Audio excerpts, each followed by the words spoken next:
Back in the second intermission, Saturday means headlines with Elliotte Friedman. Tonight it's headlines and play of the year. But first, headlines, Elliotte. Thank you, Ron. A lot of the conversation the last few days has been about goaltending, and we're going to go through that in a second, but we're going to start in Toronto. Now, spent way too much time talking about goaltending today, just around the league, and the one thing I'll say about the feeling with the Maple Leafs when it comes to making a trade for a goalie is other teams don't think the Leafs have a tremendous amount of enthusiasm for it.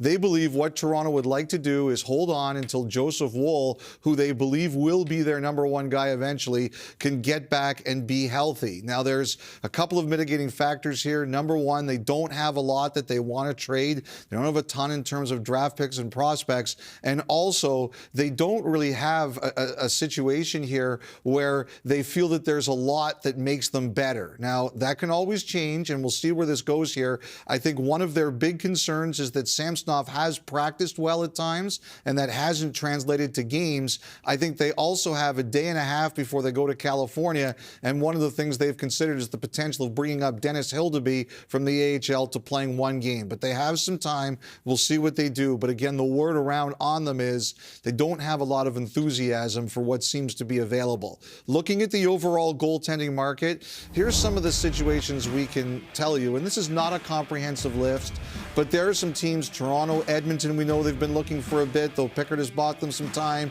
Carolina, New Jersey, Los Angeles, although LA is looking for a depth option and not a top option. The sellers, Montreal, it appears as if Kent Hughes has a price that he wants people to pay. They think he's willing to waver a little bit, but not a lot.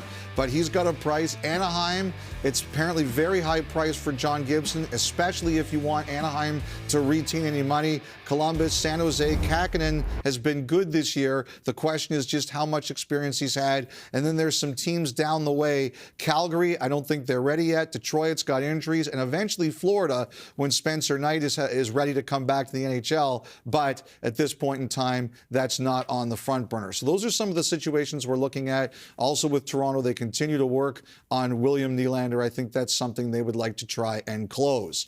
Elsewhere around the league, Michael Bunting scored his 8th goal of the season tonight for the Carolina Hurricanes, their first goal against Toronto. He's starting to find his groove a bit more there. What's interesting about that is there is word around the league that when Carolina was looking to clear some cap room and maybe make a move for a goaltender, Bunting's name came up. He was a bit lower down the lineup at the time. He's still about 7th or 8th on ice time, and there was some talk about could he be the person moved in order to create the room. We'll see where that develops, but obviously he's finding his way. Also today, David Perron has officially filed his appeal. He's going to appeal the 6-game suspension to an independent arbitrator. Obviously, he can't get any of the games back, but maybe he can get some money back, Ron. Okay. Now